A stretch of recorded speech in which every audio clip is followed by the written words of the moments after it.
मेरी blood pressure की दवाई ख़त्म हो गई है और मुझे खांसी भी बहुत हो गई है। साहिल बेटा, आज रविवार है, तेरे ऑफिस की छुट्टी है, तो ज़रा मेरे लिए दवाई ले आना, खांसते हुए बोली सीमा जी।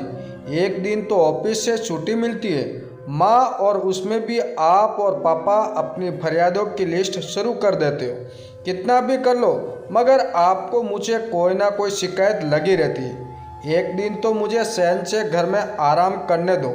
साहिल के पिता मनोहर जी और सीमा जी साहिल के ये कड़वे शब्द सुनकर आंसुओं के दो घूंट पीकर रह गए।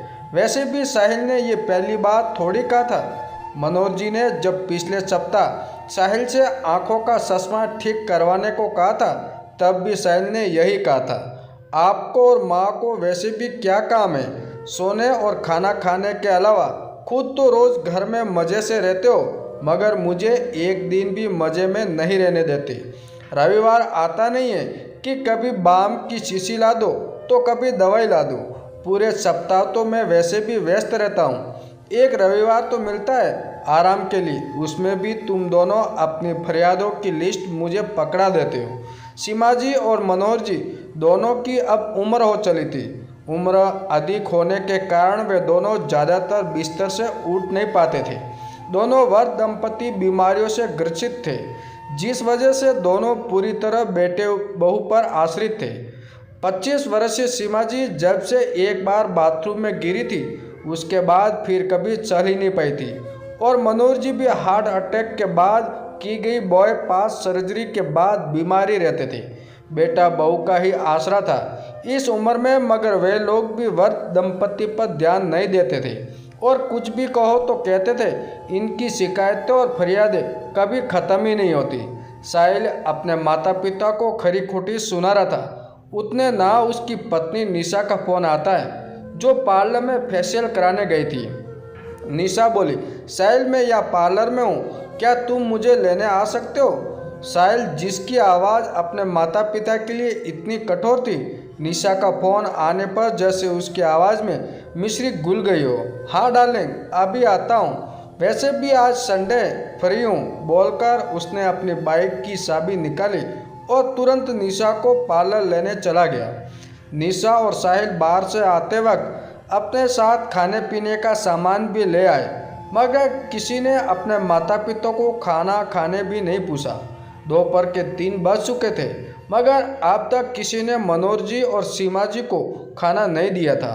मनोहर जी से जब भूख बर्दाश्त नहीं हुई, वे लाठी का सहारा लेकर धीरे धीरे चलकर बाहर देखने गए तो साहिल, निशा और उनके बच्चे बाहर से लाया हुआ खाना खा रहे थे। वे समझ गए आज फिर उनकी बहू ने उनके लिए खाना नहीं बनाया है। साहिल मनोहर जी और निशा का इकलौता बेटा था।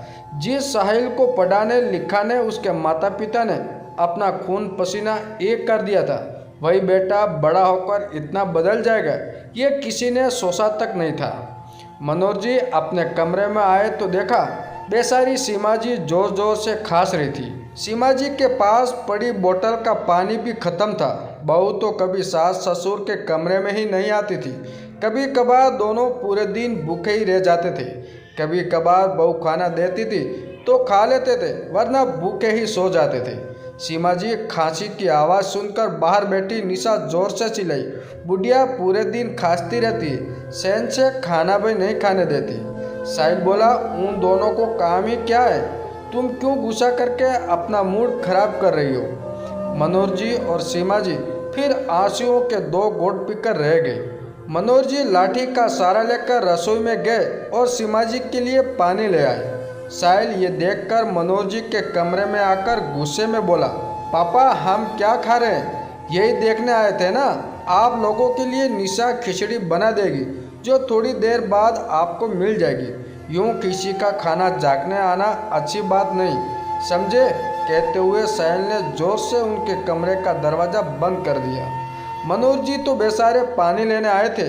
साहिल ने जो भी कहा, उस बात का मनोहर जी के दिल पर ऐसा असर पड़ा कि उन्हें हृदय आघात हो गया, और वह उसी पल भगवान को प्यारे हो गए। सीमा जी ने मनोहर जी को बहुत जगाने की कोशिश की, मगर मनोहर जी की आंखें सीमा जी को निहारती हुई खुली की खुली रह गई थी। बाहर से साहिल और निशा की हंसी ठिठोली की आवाज़ें आ रही थी।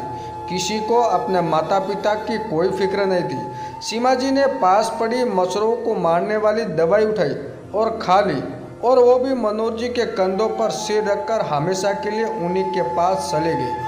दोस्तों, ये दुखद निधन कहीं आपके घर में ना हो, इसलिए अपने वृद्ध माता पिता पर खूब ध्यान दें। उनकी हर इच्छाएं पूरी करें। जो माता पिता बचपन में अपने बच्चों की हर फरियाद पूरी करते हैं, बुढ़ापे में उनकी फरियाद बच्चों को फरियादों की लिस्ट क्यों लगती है।